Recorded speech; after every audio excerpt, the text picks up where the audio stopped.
बहुत ज्यादा बोलने वाली बहू। ये क्या कर रही हो दीदी? उठ रहा हूँ ना। पिछले 1 घंटे से सुन रही हूँ, उठ रहा हूँ, जल्दी उठ। दिव्या, सुगंधा तैयार हो गई है, स्कूल छोड़कर आ, बस नहीं आएगी आज। जा रही हूँ पापा, पहले अंकित को उठाकर दूध दे दो। पापा ये अंकित को उठाना जरूरी है, इसकी हर क्लास जरूरी है। पता है पापा, ये पढ़ेगा ना तभी ये ठीक रहेगा, नहीं तो मोहल्ले के लड़के जानते हैं ना आप। अरे सोने देना दिव्या बिटिया, कल रात में थक गया था, पढ़ाई कर रहा था, मैंने देखा था।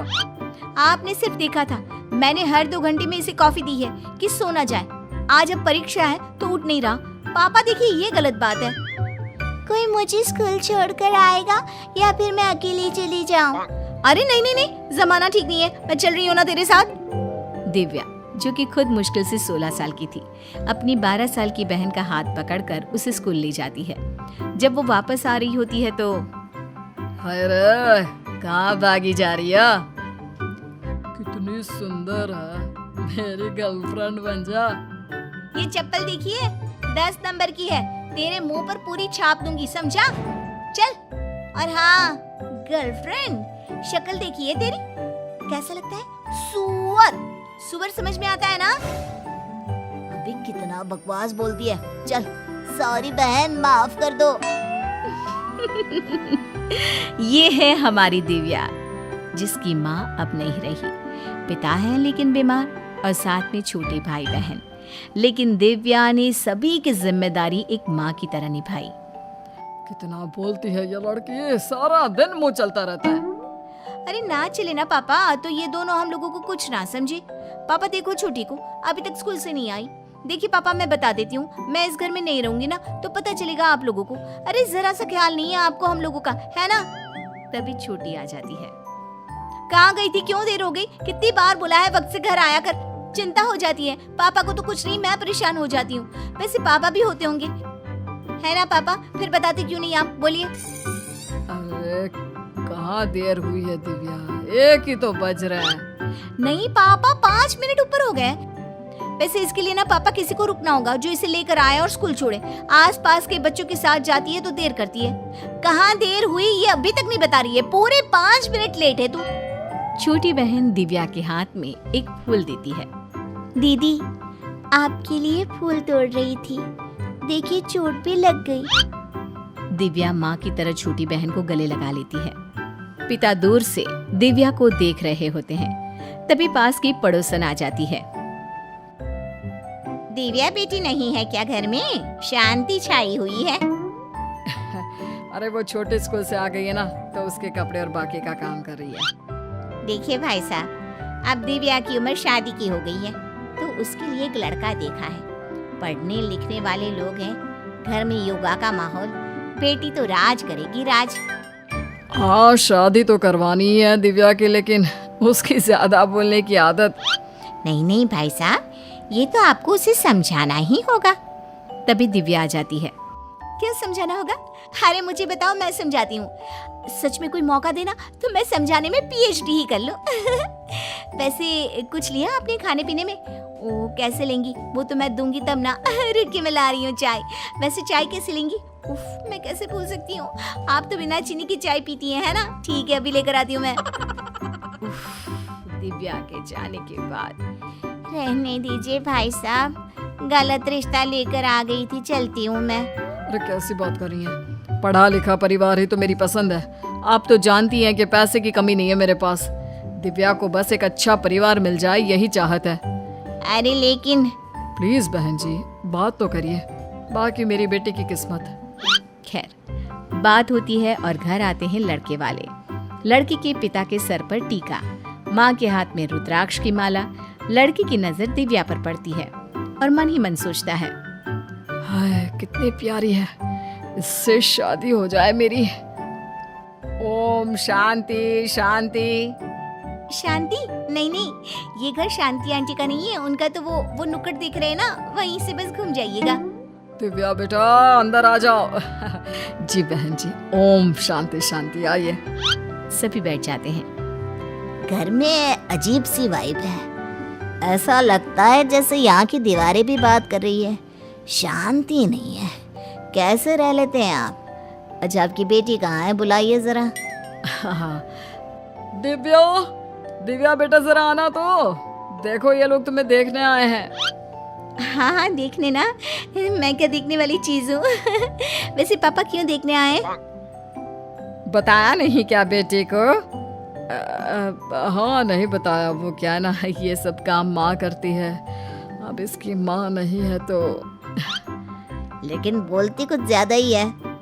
अच्छा है ना पापा, घर में कोई तो हो जो बात करे, वरना आप और माँ तो। खैर, कहते हैं ना, वही होता है जो ऊपर वाला चाहता है। हो जाती है दिव्या की शादी एक ऐसे घर में जहाँ लोगों को बोलने से एलर्जी होती है। चाय। दिव्या सास की बात सुनकर बैठ जाती है। थोड़ी देर बाद सास फिर से कहती है, चाय। दिव्या फिर शांत। थोड़ी देर बाद ससुर बोलते हैं, सास चाय मांग रही है, ले आओ। अच्छा, लेकिन मुझसे तो नहीं बोला। बोला तो चाय। हाँ, चाय तो बोला आपने, लेकिन मांगा थोड़ी ना था।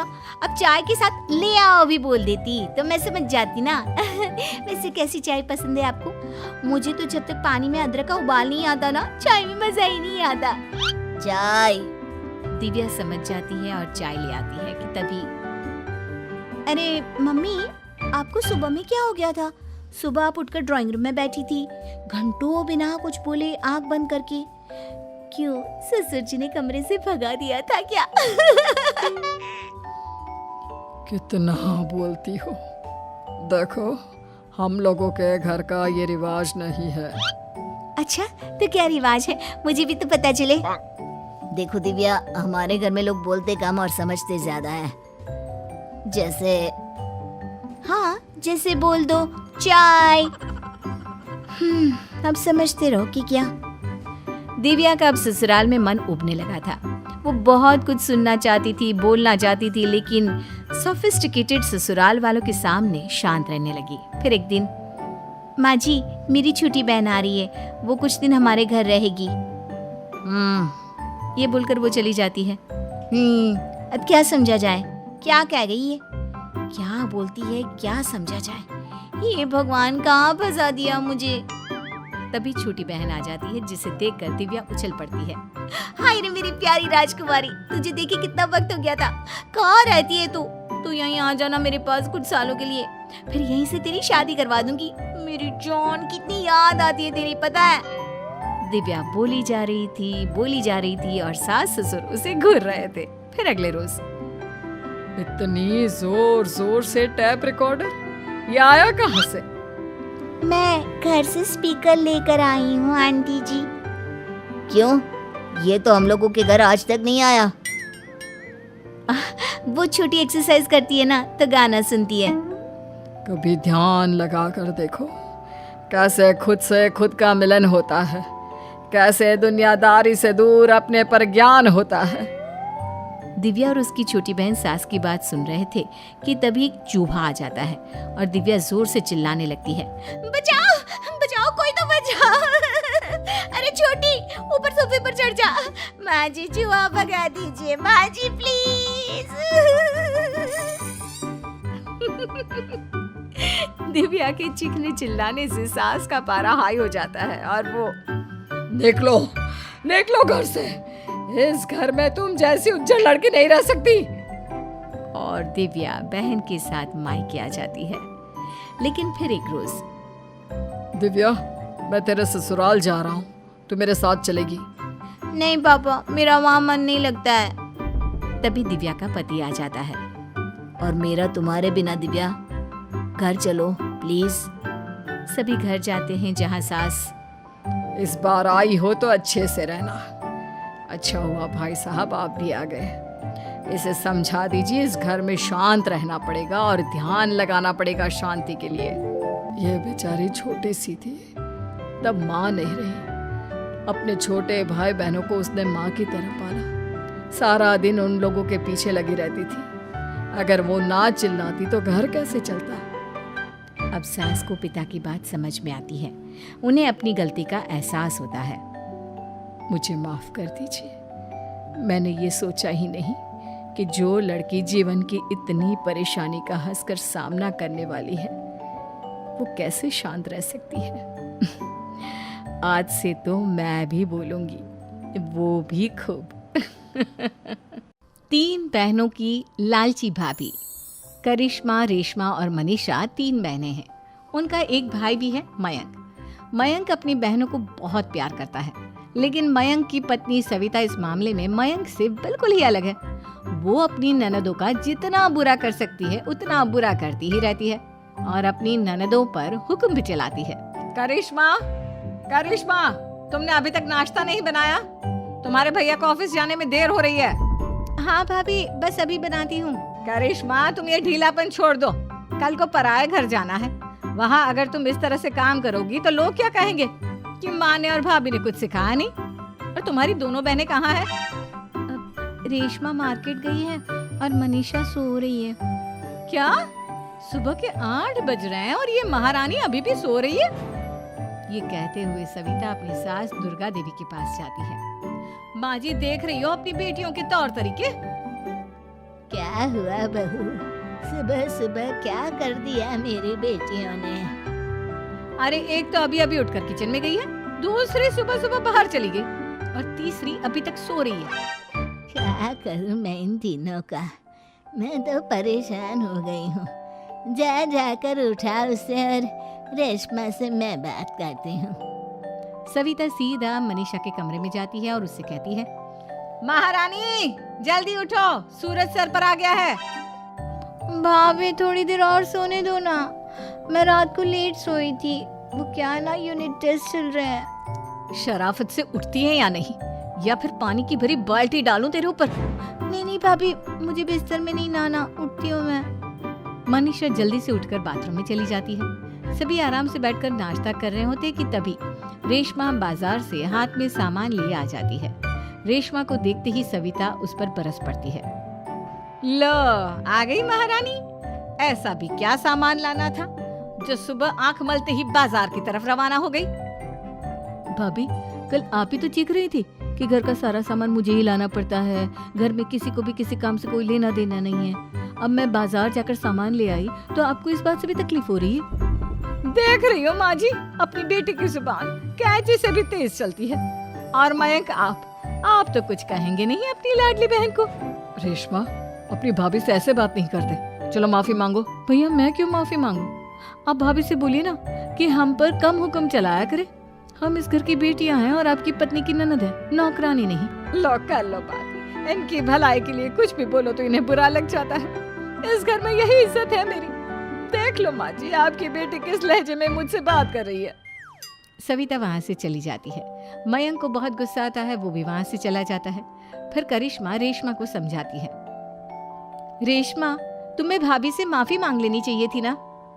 लेकिन दीदी, मैंने कुछ किया ही नहीं, तो मैं माफी क्यों मांगू? हाँ करिश्मा दीदी, रेशमा दीदी जैसे ही घर में आई भाभी ही उन पर चिल्ला रही थी। हाँ, मैं मानती हूँ कि गलती भाभी की थी। मैं तो इसलिए बोल रही हूँ कि भाभी ने माँ को तो पूरी तरह अपने वश में कर लिया है। वो हमारी बात सुनती ही नहीं। मयंक भैया हमारे लिए हमेशा खड़े रहते हैं, इसलिए उनकी बात का मान तो तुम्हें रखना चाहिए था ना। कोई फायदा नहीं दीदी, कुछ दिनों की बात और है, भाभी उन्हें भी हमारे खिलाफ भड़का देंगी। फिर वो भी माँ की तरह हमारी किसी बात का विश्वास नहीं करेंगे। इसी तरह सविता अपनी तीनों ननदों को किसी न किसी बात पर परेशान करती रहती थी। एक दिन मयंक अपनी तीनों बहनों के लिए गिफ्ट लाया। क्या रेशमा, ये तुम्हारे लिए हार का सेट। रेशमा, तुम्हारे लिए सुंदर सी ड्रेस। और मनीषा, तुम्हें किताबें पसंद है ना, तुम्हारे लिए किताबें लाया हूँ। थैंक यू भैया। थैंक यू भैया। थैंक यू भैया। करिश्मा, तुम्हारा नेकलेस कितना सुंदर है, ये भैया कहाँ से ले आए होंगे?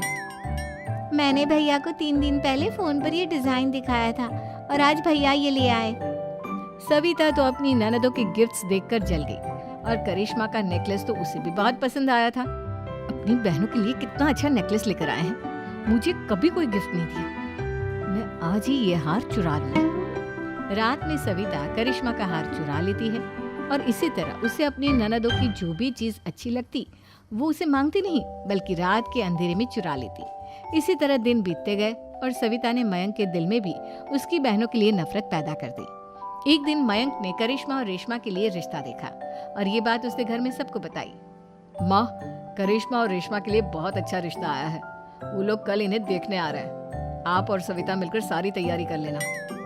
ये सुनकर करिश्मा और रेशमा खुश हो जाती है, लेकिन सविता सोचती है अगर इन दोनों बहनों की शादी हो गई तो घर और बाहर का काम कौन करेगा। मनीषा तो 1 नंबर की कामचोर है, उससे तो किसी बात की उम्मीद लगाना ही बेकार है। मुझे इस शादी को रोकना होगा। अगले दिन सभी लड़के वालों के स्वागत की तैयारी करने में लगे होते हैं। तभी मयंक अपनी बहनों से आकर कहता है, तैयार हो गई तुम दोनों? देखो, दोनों लड़के बहुत अच्छे हैं। मैं कोई कसर नहीं छोड़ना चाहता, इसलिए तुम उनके सामने अच्छे से बिहेव करना और अपनी भाभी से लड़ने मत लग जाना। करिश्मा, तुम वो नेकलेस पहन लो ना जो मैं तुम्हारे लिए लाया था। भैया, मैं बहुत देर से वो नेकलेस ढूंढ रही हूँ, लेकिन मुझे मिल ही नहीं रहा। क्या तुमने नेकलेस खो दिया? तुम्हें पता भी है वो कितना महंगा था। तुम कोई काम ढंग से नहीं कर सकती। मयंक गुस्से में वहां से चला जाता है। थोड़ी देर बाद लड़के वाले भी आ जाते हैं। वो दोनों बहनों को पसंद कर लेते हैं और रिश्ता पक्का हो जाता है। लेकिन सविता के दिमाग में तो कुछ और ही खिचड़ी पक रही थी। वो पंडित जी के पास करिश्मा की कुंडली लेकर जाती है और उन्हें पैसे देकर करिश्मा की कुंडली बदलवा देती है। जब लड़के वालों के पास करिश्मा की कुंडली जाती है तो वो दुर्गा को फोन करते हैं। बहन जी, हमने करिश्मा की कुंडली अपने पंडित जी को दिखाई थी। आपकी बेटी की कुंडली नहीं बल्कि दोषों का पिटारा है। देखिए, मैं और मेरे पति इन सब बातों में बहुत विश्वास करते हैं, इसलिए हम आपकी बेटी से अपने बेटे की शादी नहीं करा सकते। इस तरह करिश्मा का रिश्ता टूट जाता है और सभी घर वालों को बहुत दुख होता है। अब कविता सोचती है, चलो करिश्मा का तो रिश्ता टूट गया, अब रेशमा का भी रिश्ता तोड़ना है। क्या करूं क्या करूं? अब सविता आवाज बदलकर किसी अननोन नंबर से रेशमा के होने वाले ससुराल में फोन करती है। हेलो, मैं कौन हूँ कौन नहीं ये आपके लिए जानना जरूरी नहीं। बस इतना सुन लो कि रेशमा का 2 साल से किसी के साथ अफेयर चल रहा है। बस रेशमा का रिश्ता तोड़वाने के लिए सविता का इतना कहना काफी था। अब रेशमा का भी रिश्ता टूट गया। मयंक और दुर्गा देवी ने रेशमा को खूब खरी खोटी सुनाई और उससे बार बार उस लड़के के बारे में पूछने लगी। आप दोनों मुझे क्यों परेशान कर रहे हो? अरे कोई लड़का होगा मेरी लाइफ में तो मैं बताऊंगी ना। जब कोई है ही नहीं तो कहाँ से लाऊं मैं कोई लड़का? तो तेरे होने वाले ससुराल वालों को फोन किसने किया था? माँ, मैं नहीं जानती किसने फोन किया था, मैं सच कह रही हूँ। मैं तो पहले ही कह रही थी इसकी लगाम खींच कर रखो, लेकिन मेरी सुनता ही कौन है। आप चुप रहिए भाभी, ये सब आपका ही किया धरा है। अब तीनों बहनों को विश्वास हो जाता है कि ये सब उनकी भाभी ही कर रही है। तीनों बहनें अपनी भाभी को सबक सिखाने के लिए एक वकील कर लेती है और घर में हिस्सा मांग। देखो भैया, माँ बाप की जायदाद में जितना बेटों का हक होता है उतना ही बेटियों का, इसलिए इस घर के 4 हिस्से होंगे और हमें अपना हिस्सा चाहिए। मैंने तुम्हारे लिए क्या क्या नहीं किया और तुम इस घर में हिस्सा मांग रही हो? भैया, आप और माँ हम बहनों की कोई बात नहीं सुनते हो और भाभी हमारी शादी नहीं होने देगी क्योंकि उन्हें लगता है कि आप हमारी शादी में ज्यादा पैसा लगाओगे और उन्हें हम जैसी फ्री की नौकरानी कहाँ मिलेगी। तो हम भाभी के साथ तो रह नहीं सकते, हम बहनों को अपना हिस्सा चाहिए। अरे तुम्हें शर्म आनी चाहिए अपने भाभी पर ऐसा इल्जाम लगाते हुए। वो तुम्हारे बारे में कितना सोचती है। हाँ माँ, भाभी हमारे बारे में बहुत सोचती है। दिन रात बस यही सोचती रहती है कि किस तरह से अपनी तीनों ननदों को परेशान करूं और कभी मुझे पढ़ने भी नहीं देती। दोनों बहनों का रिश्ता भी तो इन्होंने ही तोड़वाया है और रात में हमारे कमरे में आकर हमारी चीजें भी चुराती हैं। इसी तरह सविता की तीनों ननदें अपनी बात पर अड़ी रही। अब कोर्ट में तारीख भी शुरू हो गई। जब सविता को लगा कि उसकी तीनों ननद इतनी आसानी से नहीं मानने वाली, तो उसने अपने पति और सास को सारी सच्चाई बता दी और अपनी तीनों ननद से माफी मांगी। मयंक और दुर्गा को भी अपनी गलती का एहसास हो गया। अब सविता खुद करिश्मा और रेशमा के लिए अच्छा रिश्ता ढूंढती है और उनकी शादी करवाती है।